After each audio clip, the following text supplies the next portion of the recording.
Dan pemirsa, untuk mengetahui kondisi terkini dari dampak banjir dan proses mitigasi bencana di Jakarta Selatan, informasi selengkapnya akan disampaikan Valeri Budianto yang saat ini berada di perumahan IKPN Bintaro, Pesanggerahan.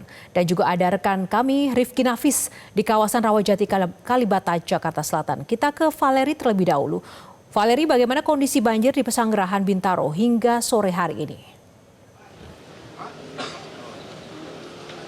Ya Yohana, hingga sore hari ini banjir masih menggenangi kawasan Ikatan Koperasi Pegawai Negeri Bintaro yang berlokasi di Jakarta Selatan. Air ini sudah memasuki rumah-rumah warga sejak kemarin malam sekitar pukul 12 sehingga kalau bisa kita hitung sudah merendam. Air ini banjir sudah merendam kawasan IKP Bintaro selama kurang lebih 16 jam. Terkait dengan berapa jumlah dan juga berapa tinggi banjir bisa dilihat kalau untuk yang paling dangkal sekitar 1,5 meter, sedangkan untuk area paling dalam ini mencapai 3,5 meter. Sebenarnya sejak pagi hingga sore hari tadi tidak hujan di kawasan ini, namun sekitar 30 menit yang lalu tiba-tiba hujan deras. Saat ini hujan sudah mulai reda, sehingga memang ketika kami berbincang dengan para kepala keluarga dan juga warga yang mengungsi di sini, ia mengatakan bahwa sepertinya banjir tidak akan surut dalam waktu dekat. Kalau misalnya kita lihat sebenarnya Yohana, kompleks ini cukup besar ya, IKPN Bintaro, dan memiliki ketinggian jalan yang berbeda.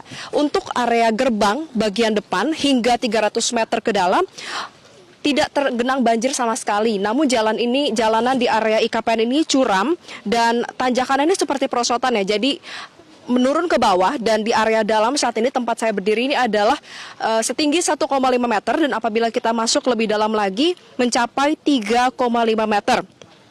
Total ada sekitar 225 rumah warga yang dihuni oleh 300 kepala keluarga, total 600 jiwa yang terdampak dari banjir kali ini. Meski demikian, per sore hari ini baru ada sekitar 40 kepala keluarga yang berhasil dievakuasi. Sisanya ini masyarakat masih memilih untuk berada di rumah.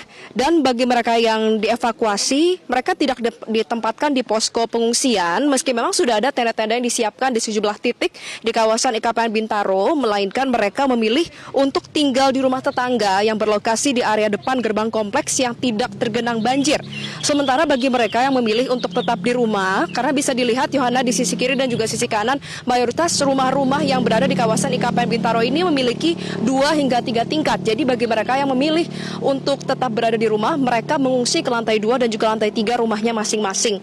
Warga juga di sini tetap beraktivitas seperti biasa, tetap ke kantor, tapi memang tidak menggunakan kendaraan pribadi, karena kendaraan pribadi tidak dapat melewati jalanan di sini karena seluruhnya terendam banjir, sehingga bisa dilihat di gambar mereka menggunakan perahu karet. Jadi mekanismenya ketika memang kami tanyakan ketika mereka pulang kerja, mereka akan naik perahu karet menuju rumah. Mereka akan mulai dari titik tempat saya berdiri, kemudian menyebutkan alamat ke petugas BPBD maupun petugas TNI Polri yang bersiaga di sini, dan akan diantar ke alamat rumahnya. Sebaiknya mereka ingin pergi keluar, misalnya yang saat ini sedang berlangsung. Dan juga tadi ketika kami lihat mereka juga ada yang ingin ngabuburit, mereka ingin membeli makanan dan juga memasak bahan makanan. Mereka ini memesan perahu karet melalui pesan singkat melalui ketua RT dan juga ketua RW-nya memanggil perahu karet untuk kemudian dijemput. Sehingga ini bisa kita lihat ada sejumlah warga yang sedang berhasil dievakuasi untuk menuju keluar. Ini adalah warga-warga yang memilih untuk tetap berada di rumah. Mereka akan keluar misalnya untuk ngabuburit maupun untuk beraktivitas melakukan kegiatannya sehari-hari. Nah, terkait dengan banjir ini disebabkan karena luapan Kali Pesanggerahan, karena memang lokasinya ini cukup berdekatan. Dan terkait dengan Kali Pesanggerahan ini juga tadi kami ketika lewati masih sangat tinggi airnya, ditambah dengan hujan yang tadi sempat terjadi dengan intensitas yang cukup tinggi, sehingga memang sangat dimungkinkan akan kembali terjadi luapan air, sehingga memang untuk tinggi air ini bisa semakin tinggi hingga sore dan juga malam hari nanti. Sementara itu terkait dengan pemadaman listrik yang identik biasa terjadi pada saat banjir terjadi ini dilakukan, namun hanya di area dalam kompleks, yaitu di tempat saya berdiri hingga sekitar 500 dan juga 1 km ke dalam ini, karena memang seluruhnya sudah tergenang banjir. Sementara untuk rumah-rumah yang berlokasi di dekat gerbang IKPN Bintaro tidak terjadi pemadaman listrik. Listrik ini tetap menyala normal dan juga tidak terjadi gangguan apa-apa karena mereka seluruhnya ingin membutuhkan wifi. Warga ini sudah terbiasa terkena banjir, tiap kali ada luapan dari Kali Pesanggerahan mereka akan langsung menuju ke area depan, kenal dengan warga sekitar untuk kemudian melakukan kegiatan secara bersama-sama. Nah, ini juga bisa dilihat warga sudah mulai tiba di titik tempat saya berdiri. Ini adalah titik batas, karena kalau misalnya kita menuju ke area atas ini sudah tidak ada banjir sama sekali, tidak ada genangan, dan bisa dilihat mereka ini menggunakan ada membawa tas dan juga untuk melakukan aktivitas hingga malam hari nanti. Sementara demikian, Yohana. Baik, terima kasih Valeri. Itu tadi pemirsa situasi di Kompleks IKPN Bintaro yang dilaporkan oleh Valeri. Kita saat ini beralih ke Rifki Nafis. Rifki, seperti apa situasi banjir di Rawajati Kalibata? Apakah air sudah mulai surut?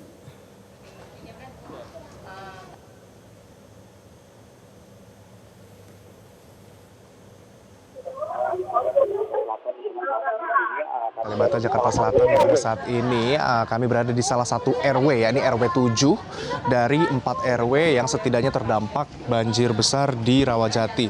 Di mana selain dari RW 7 ini, RW 1, RW 3, dan RW 6 juga terdampak banjir. Dengan total setidaknya ada 11 RT yang terendam banjir. Dapat dilihat di layar kaca Anda, pemirsa, ini rumah-rumah yang berada di kawasan Rawajati, khususnya di RW 7 tempat kami melaporkan, ini hanya terlihat atap rumahnya saja. Kemudian juga bagian lantai 2 dari rumah-rumah tersebut. Artinya lantai 1 atau lantai dasar dari rumah-rumah permukiman warga ini memang sudah hampir sepenuhnya terendam oleh banjir. Yang berdasarkan laporan dari warga di RW 7 ini, banjir ini bervariasi dengan paling tingginya itu antara 3 meter hingga 4 meter kedalaman mendalam rumah mereka. Namun untuk di bagian yang berdekatan dengan jalan raya ini ketinggian ataupun kedalaman airnya juga bervariasi, dengan yang paling kecil itu ada di 30 cm dan terus dalam, karena kalau kita bisa gambarkan ini merupakan kondisi permukiman dengan kontur yang menurun, sehingga semakin ke dalam ataupun masuk ke dalam permukiman ini semakin tinggi juga air yang merendam rumah-rumah warga. Dan hingga pantauan kami saat ini pukul 16.47 air belum juga surut, meskipun kami mendapatkan laporan ataupun informasi sebetulnya kemarin di mana hari pertama banjir di Rawajati ini air sempat surut pada siang menuju sore hari. Namun dengan masih tingginya curah hujan yang mengguyur kawasan Jakarta dan sekitarnya kembali menaikkan ataupun tinggi kembali air yang berendam di kawasan Rawajati. Warga-warga pun sudah banyak yang mengungsi ke beberapa posko. Setidaknya ada 3 posko yang dilaporkan telah siap untuk menampung warga-warga di RW 7 ini. Salah satunya ada di Puskesmas Rawajati, di mana tadi kami juga sudah melihat bagaimana sejumlah warga sudah standby ataupun berdiam di sana, kemudian menerima sejumlah bantuan yang belum sepenuhnya dibagikan karena masih harus mendata berapa banyak rumah dan juga kepala keluarga yang terdampak dari banjir di Rawajati ini.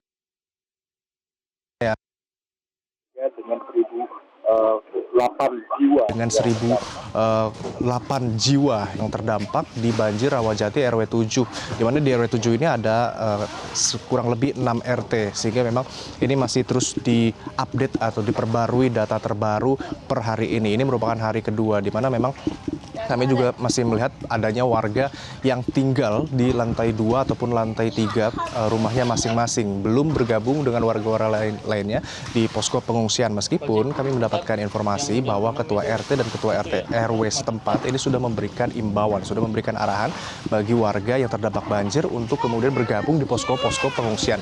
Di belakang kami saat ini, pemirsa, merupakan perahu karet yang digunakan oleh transportasi ataupun bermobilisasi antar rumah ke rumah, karena beberapa warga ini masih memiliki barang-barang ataupun harta benda di rumahnya yang perlu diambil, perlu diangkut, baik itu dipindahkan menuju posko ataupun ke lokasi lain tempat mereka mengungsi. Beberapa di antara warga di RW 7 ini juga memilih untuk mengungsi ke rumah sanak saudaranya di lokasi-lokasi lain. Beberapa ada di Tangerang, di Depok, dan wilayah-wilayah lainnya yang tidak terdampak oleh banjir, di mana dari informasi yang kami terima juga ini ada terdapat 2 perahu karet. Jumlahnya cukup terbatas. Memang 2 perahu karet ini digunakan untuk masuk ke dalam gang-gang ataupun jalan-jalan kecil di RW 7 ini untuk kemudian masuk ke rumah-rumah warga yang terdampak banjir. Banjir di RW 7 ini memang disebabkan oleh luapan air dari Kali Ciliwung yang memang membuat rumah-rumah dari keempat RW di kawasan ini hampir seluruhnya tenggelam. Dan warga-warga pun akhirnya saat ini masih melakukan proses evakuasi ataupun mengungsi secara mandiri. Selain itu kami juga sebetulnya sempat melihat tadi ada